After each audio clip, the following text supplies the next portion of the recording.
Сайху Монгол Улсын төрийн хэлэгч Алтмаагийн Батбол маань хөрөлцөж байна. Өнөөдөр хүндэтгэн өгдөг авцаая. Илэрхийлье. Баялаг бүтээгчтэй увс нутгийн хөдөлмөрч иргэдээ шинэ эдийн засаг увс санаачлагын чуулга уулзалтанд оролцогчдоо зорж ирсэн ажил томилолт маань шинэ эдийн засаг увс санаачлах хэмээх энэ цаг үеийн олсон арга хэмжээтэй давхцанд миний бие их бэлгшээж байна. Бизнесийнхээ салбарын зовлон бэрхшээлийг мэдэх ойр явсан хүний хувьд өнөөдөр Монгол улсад ийм санаачлах аймаг дүүрэг Монгол даяар дийлгэрж баялаг бүтээгчж нэгдэж хоршиж учраа олоосоо гэж хүсэж явдаг хүний нэг нь би юм аа. Улсын хурлын гишүүн Хооз Огтгорл баялаг бүтээгчдийн игнэнээс бас улс төрд орсоо. Баялаг бүтээгчдийн хүчийг төвлөрүүлэх, бизнесүүд бүх шатанда хамтран ажиллах боломжийг нээх уулзалт чуулганыг санаачлан хэрэгжүүлж байгаа нь мөн сайшаалтай байна. Баяр хүргье. Өнөөдрийг хүртэл Монгол улсын эдийн засгийг явж ирсэн замнал, засгийн газар төрөөс бизнес хандах хандлага, бизнес эрхлэгчдийн хэрэглэж ирсэн арга барил, сэтгэлгээ зөв эсхийг бид эргцүүлэн шин зам, шин хандлага, шин арга барил олж авах цаг болсон гэж би үздэг. Ингэж байж өсөлт дэвшлтийг бид нар авчирнаа. Өнгөрсөн хугацаанд бид нар бас судалгаа хийх хэрэгтэй. Ялангуяа баялаг бүтээгчид та бүхэн үйл ажиллагаанд орчин үеийн бизнес, эдийн засгийн шийдлүүдийг нэвтрүүлж ажиллаарай гэж таавд хүсье. Тухайлх юм бол дэлхийн шилдэг бизнесүүд хамтрах хорших байдлаар хязгаарлагдмал нөөцөө оновчтой зарцуулж илүү бүтээмжтэй ажилладаг болсон. Ингэж бизнес эрхлэгчид маань аль болох цөөхөн чухал асуудлууд бас шийдлээ олдгоо. Юуны өмнө төр хувийн хвшил орон нутгийн нийлээд эдийн засгаа тэлж шин зах зээлүүдийг нээх нь мөн чухал болчиход байна. Бүтээгдэхүүн үйлчлэгээ борлуулах зах зээл бол бизнесийн анхдагч зуур юм аа. Миний бие нэлээд олон улсаар айлчлаа. Түүний дотор урд хөршийн Чиндао хотод айлчлах үеэрээ Монголын баруун бүсийн аймагуудад халдвар төвчин гардаггүй бүс тул мал мах малын гаралтай бүтээгдэхүүнийг экспортлох талаар нэлээд нухацтай ярилцсан. Ер нь урд хөрштэй худалдаага бид нар 10 тэрбум орчим хоногт хүргэн үүндээ Монголд үйлдвэрлэсэн хөдөө аж ахуйн гаралтай боловсруулсан бүтээгдэхүүнийг экспортлох тал дээр нэлээд тодорхой ярилцсан байгаа. За баруун аймагуудын хэлийн цаана буюу одоо бидний хэл заншдгаар урд хөршийн 1400 км газар байгаа юм.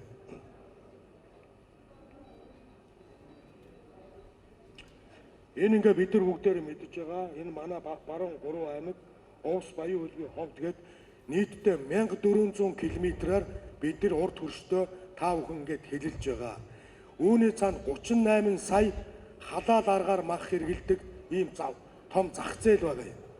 Бид нар бургастай бомбын такшины бомбыг ашиглаж чадах юм бол энэ хэлийн бомбуудыг бид нар байнгын ажиллагаатай болох талаар төр өөрсдөө бодлого гаргаж энэ асуудлуудыг төрийн шатанд хилцээрүүдийг бий болгосон тохиолдолд бизнесүүд өөрсдөө энэ дээр санаачлахтай ажиллана. Нөгөө нэг талдаа 2010 онд улсын хурлаар зам тээврийн сайд багтаа энэ Монгол улсын төмөр замын бодлогыг батлуулсан. Энэ төмөр замыг бол манай энэ баруун аймгийнхэн энэ шин санаачлагт оролцож байгаа бизнесмэнүүд маш нухацтай анхаарал аваарай. Яагаад гэвэл энэ төмөр зам Кизил дээшээ Абакан гэдэг Абаканаас Красноярск гэдэг ингээд Сибирь рүү холбогддог төмөр зам энэ Кизил рүү ороод ирэх юм бол 400 орчим км энд завхан гэдэг энэ баруун бүсийг холбоод бургастай бомб руу гэсэн юм төрийн бодлого гарсан. Одоогоос 10 жилийн өмнө та бүхэн одоо гадуур явж байгаа мэдээллүүдийг харж байгаа үндсэндээ зүүн Баянгаас цогц цэцгийн өрөө цогц цэцгээс гашуун цугаад хүртэл нийт 700 км төмөр зам дэд үтсийн ажил нь дуусаад одоо ерөнхийдөө энэ оны 12-нд анхны тээвэр хийгдэх гэж байгаа. Монголчууд түүхэндээ анх удаа 700 км төмөр замыг Монгол залуучууд, Монгол инженерүүд өөрсдөө бүтээн босгоод эхэлсэн. Ийм бүтээн байгуулалтуудыг өнөөдөр 21 аймаг, аслагдсан аймагуд, баруун аймагуд, зүүн аймагуд бүгд эхлүүлэх ёстой. Тийм учраас өнөөдрийн зогтгөрлийн санаачилсан энэ баруун бүсийн энэ шин санаачлаг уулзалтанд зорин ирж энийгээ ярих гэж ирсэн юм аа. Хүлээн авна уу?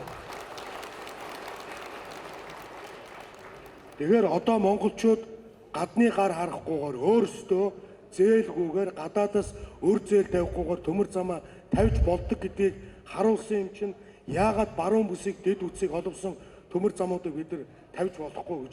Сая би бас зүүн аймагуд дээр яваад ирсэн. Зүүн аймагуд дээр явахдаа энэ чав болсон хотод байгаа Баян Түмэнгийн энэ мухар төмөр замыг урагшаага шууд бичгтийн бомбоор холбох тал дээр удирдлагуудтай уулзаад ерөнхийдөө энэ зургууд бол хийгдсэн.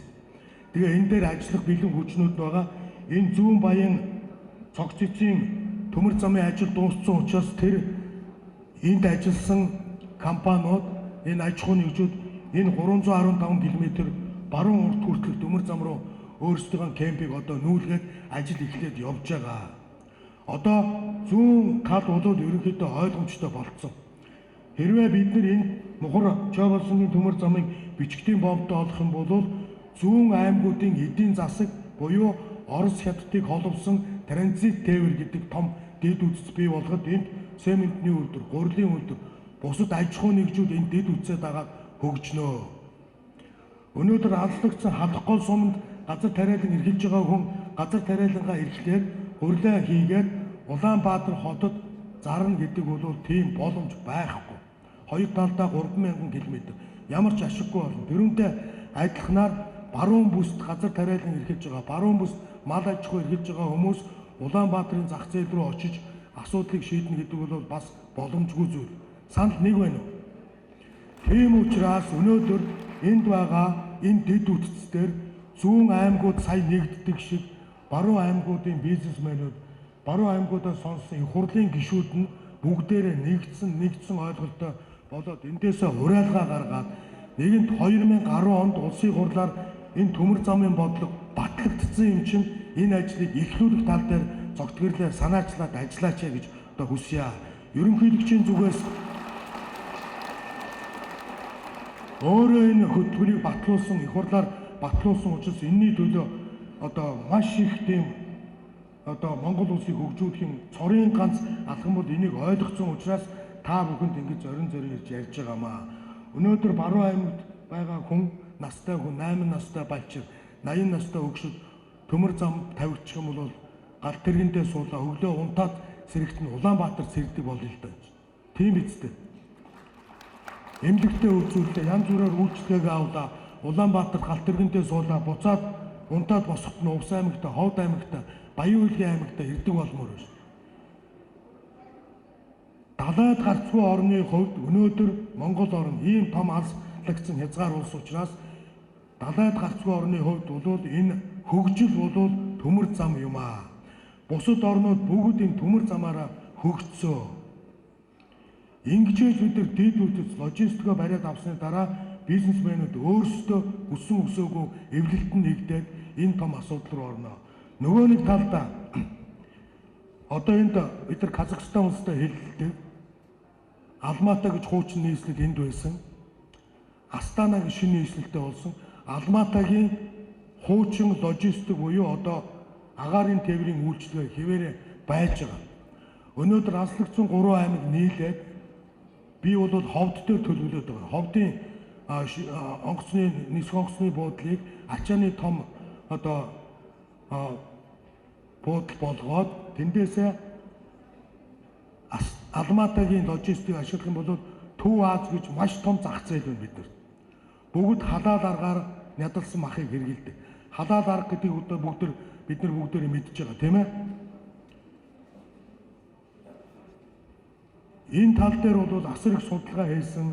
Сая талын Монгол брендийн залуу зөв юм ярьж байна. А энэ дээр юу дутагч байна гэхээр энэ залуу шиг энэ олон бизнесмэнүүдэд төрийн бодлого төр өөрөө тодорхой зөв бодлого гаргаад логистикийн асуудлыг шийдэж өгөх юм бол энэ мэд талын Монголын залуучууд Монгол улсыг дорн хөгжүүлээд ирнэ. Маш их судалгаанууд бид нар хийсэн. Ерөнхийдөө бол Бургастай бомбноос энэ бомбуудыг ингээд манай энэ баруун бүс бол 48 сар одоо ямар ч малын хөгжин гараагүй ийм цэвэр зон гэдгийг бол яриад ойлгуулсан байгаа. Малын гаралтай одоо мал нь ямар гаралтай гэж бид нар өдгөө судалгаа хийдэг болцсон байгаа гэдэг энэ Монголын хөдөө аж ахуй яам мал эмнэлгийнхэн энэ Төв Азийн мал эмнэлгийн газруудтай бүгдээр энэ нураад авчираад үзүүлээд тэр гэрээ хэлцүүрүүдэд бүгдийг хийдсэн байгаа шүү. Ер нь бол манай хонь бол Евразийн нутагт тэр тусмаа Азтаа бол нэлээд том брэнд болох тийм боломжтой байж байгаа. Энэ олон малчин 180 мянган малчин өрх маань малын гаралтай түүхийд экспортод гарах юм бол орлоготой одоо малаасаа одоо хөрөнгө мөнгө олдог ийм л болох зорилго бодлогыг би яриад байгаа. Малчин баян байхгүйгээр Монгол улс баян байхгүй. Малчин хүний малаас гаралтай бүтээгдэхүүн экспортод гарч иж энэ том газар нутаг чинь эзэнтэй болно. Энэ газар нутгийг чинь малчин хүмүүс чинь эзэнтэй болгоод байгаа юм. Одоо төр бодлогоо гаргаж энэ малаас гаралтай түүхийдэг бүгдийг экспортод гаргах бодлогыг бий болгоход манай бизнесмэнүүд бүгдийг ингээд гаргаад дэмжиж явчихнаа. Одоо дархны зураг байна. Дарханд 10 сая ширхэг арьс боловсруулах үйлдвэрийг барьж байгаа. Энэ бол үндэсний хэмжээний том үйлдвэр байгаа. Ноос угаах үйлдвэр 10 сая ширхэг арьс боловсруулна. Үүнээс богийн арьс нь 9 сая, бодийн арьс нь 1 сая ширхэг гэж. Яагаад дархныг сонгосон бэ гэхээр дархан өөрөө төмөр замтай бид нар Европын зах зээл рүү борлуулах юм байна. Дурсалтаар 10,000 орчим арьс шир боловсрогдоод гарцсан байгаа. Технологиг нь оруулаад ирсэн. Тэгээд баруун бүс, зүүн бүс, төв бүс гэсэн ийм 3 бүсээр бизнесийн логистик бодлогыг бид нар төрдөө гаргахгүй болвол баруун бүсийн, зүүн бүсийн алслагдсан аймаг сумдын малаас гаралтай түүхэд Улаанбаатар хотод ирж борлогдох гэдэг бол үнэхээр хэцүү гэдгийг бол та бүхэн надад хэлүүлэхгүй мэдж байгаа баха. Энийг бодлого болгох тал дээр хөдөөнөөс сонгогдсон гишүүд нам харгалзахгүйгээр лобби бүлэг улсын хурал дээр байгуулагдсан. Энийг бас дэмжиж ажилланаа. За ингээд миний хэлэх үг дуусч जैन ингээд амжилт хүсье. Бид нар байнгын холбоотой байх ёстой. 3 сая монголчууд бид нар маш богино хугацаанд сэрхэх, босох боломж байгаа. Ганцхан төрийн бодлого, төрийн түвшээдийн эх орон сэтгэлгээл дутагдаад байгаамаа.